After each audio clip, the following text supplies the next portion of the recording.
I do have a choice. This vid, we doing some different. Kinda like when LeBron was putting a durag on his head, even though he ain't have a single wave. Metroman's story starts off at the same time as Megamind's. They both fly in from space and land in Metro City. Metroman making sure to knock Megamind's pod straight into the prison, while he moves into a mansion. You ain't never seen a rat. You ain't never seen a bag outside. I probably put on my back. Like, what? You ain't never And seen from the second he landed, baby Metroman not only had a full head of hair, but he could already fly. That hairline of his was already magnificent, no need for enhancements. Megamind and Metroman even went to the same school. And when I tell you that this man never touched the ground, spinning the teacher while flying, using his lasers to prepare the popcorn while flying, put out a fire in class by inhaling the flames while flying, and dropped Megamind into the corner to stare at a wall. I don't see how they got this little Metroman doing the teacher's job. He's putting his own classmates in timeout,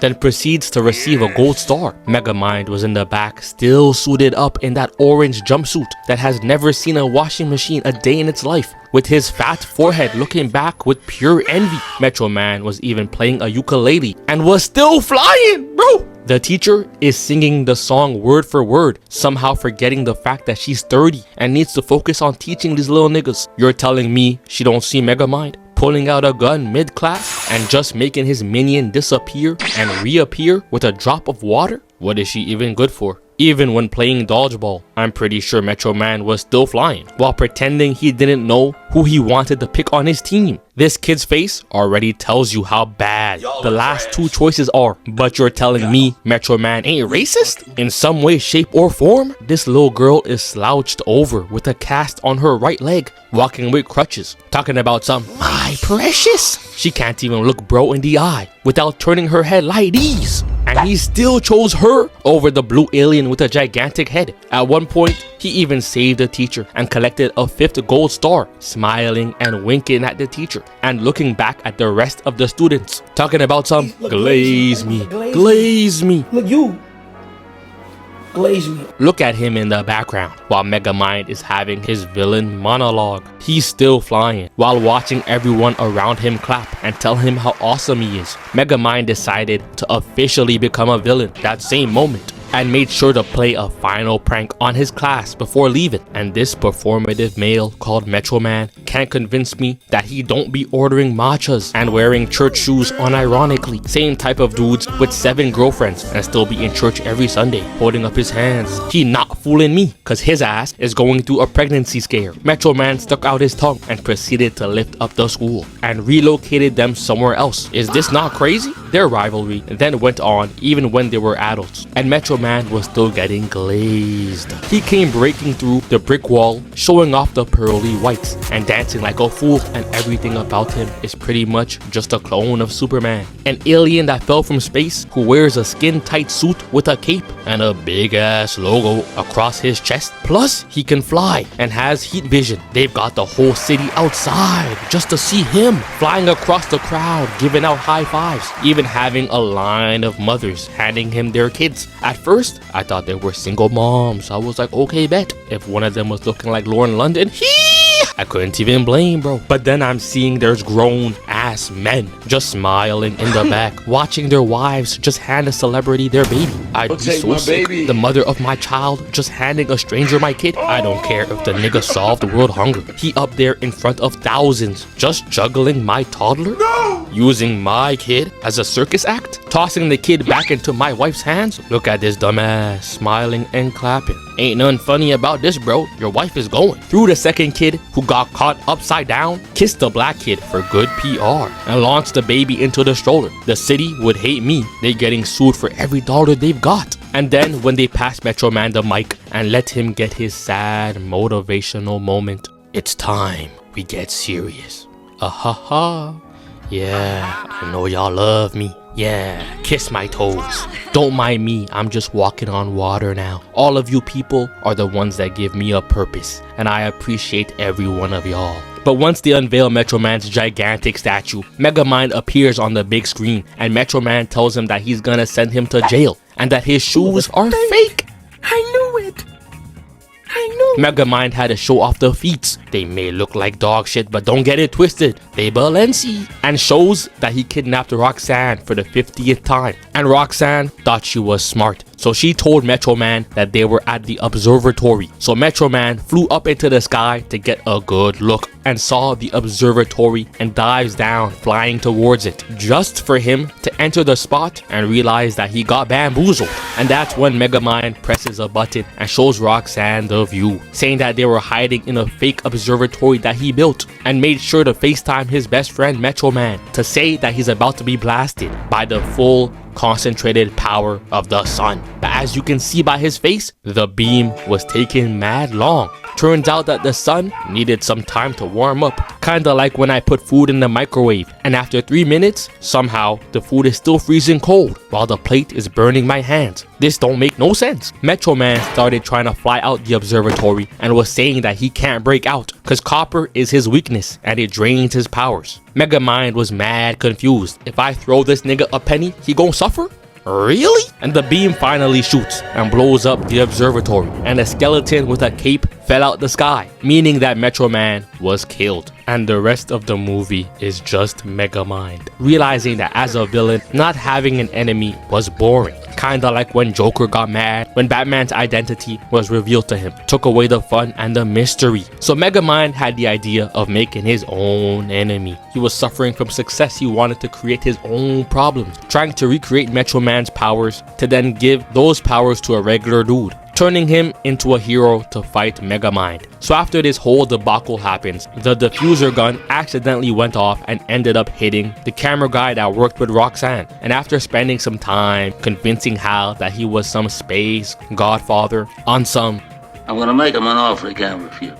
he kept up that whole charade to help train Hal. But Hal was only interested in becoming a hero, cause he's seen that the hero always gets the pum pum, and he wanted Roxanne by any means. So when she told this man that she wasn't interested in his double chin, instead of hopping on a treadmill, he retired from being a hero that same day. Megamind was getting ready for his big day, the day where he would finally fight Titan and have a new arch nemesis ready to show off the new drip to the world. But Titan never showed up. So Megamind broke through the wall and found Hal locked in his room playing video games and pointing at the door. His bald blue head top could have just walked in like a normal human being. And that's when he looks over and sees that Hal robbed a few banks and upped his liquidity. That cash, that green, his investments are about to go stupid. So they get Titan fired up and ready to box. Megamind showed Hal that everything was all a lie. So Titan started spazzing. Bro couldn't believe it. It was all a lie? No shit. Oh my god, it's Albert Einstein! It's Albert Einstein, oh my god! And knocked Megamind on his back, but managed to get up and hit Titan with the sophisticated backhand to send him swimming under the concrete. And they started playing hide and seek, tiptoeing across the street behind him, showing up, tapping his shoulder, punching him into the distance, into a wall with a chopstick in his nose, flying back out, chasing after Megamind and getting hit with a light pole right across the balls, legs in the air, toes curved inwards, with a sign in the background talking about some "we only need 2 minutes to lube you." Nigga, you gay. Titan pushes Megamind away, picks up a light pole of his own, and they start fencing, showing off the swordsmanship. Megamind is just trolling, while Titan is losing his mind, pushing him back, tripping him up, and sending him flying through the air, looking up at the beautiful blue sky, and sends him right back down, crumbling through a whole building, level by level, breaking through the glass to grab Megamind by the collar. But Megamind was ecstatic. His plan worked, and now all Titan had to do is send him to jail, so he can then break out and they can do this whole thing again on Thursday. Even gave him a couple taps on the cheek, except for the fact that Titan was really trying to kill bro. He started looking around, and luckily there were 3 sticky notes. In case of an emergency, push this. So he pressed that bit and got launched away and saved by his robots, except for the fact that Titan was on his ass. That face alone is scary enough for me. You would have thought I stole his chicken nuggets. Megamind had a failsafe, which was to trap Titan in a ball of copper, considering the fact that Titan's powers are supposed to be a knockoff of Metroman's powers. So logically, if the main guy is weak to copper, so will the clone.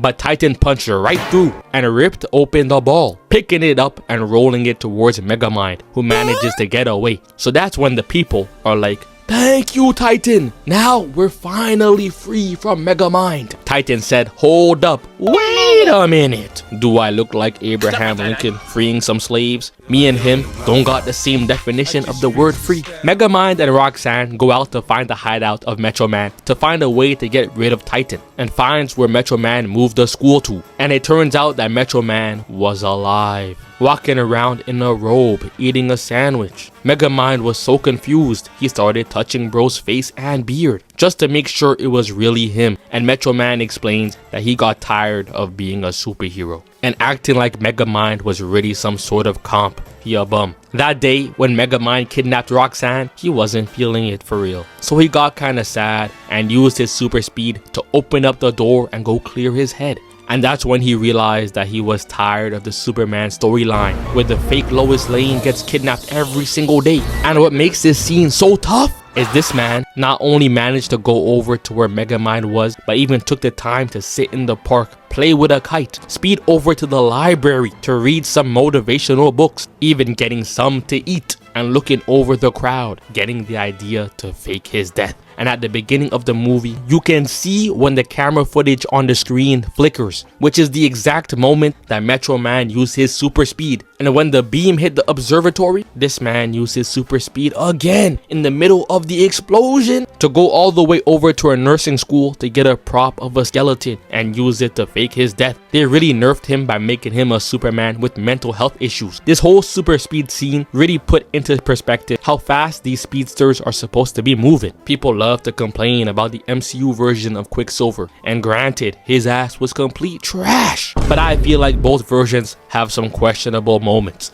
cause this moment right here, to me, is almost just as worrying as to when Quicksilver died to bullets with his sorry ass. In the fight versus Apocalypse, Quicksilver shows up and starts throwing haymakers, just punching and kicking Apocalypse across the screen. I'm talking left hook to right hook until Apocalypse started tracking his movements and increased his reaction time. But bro, you're telling me that this is what trapped his foot? Let me just explain how dumb this looks. He's moving so fast that everything around him is in extreme slow motion, to the point that everything is pretty much staying still. So even though Apocalypse's eyes managed to catch up to Quicksilver's speed, how is this branch able to trap his foot? And now he suddenly can just no longer move at high speeds, getting his arm caught, broke it with ease, broke his leg too, just to make sure. But they really made Metroman so tough. When Hal flew down and kicked a whole bus in Roxanne's direction, Megamind got the idea of pretending to be Metroman, and Metroman's presence alone had Hal shaking in his tights. And when he got caught, he started begging for his life and flew away immediately, saying that he would never come back. He ain't even tried to throw a punch or none. He only came back cause he realized that it couldn't have been Metroman and saw that it was Megamind, and ate 2 punches for breakfast. That's what they call eggs and bacon. Megamind did win the fight though at the end of the day, but the writing for Metroman was peak.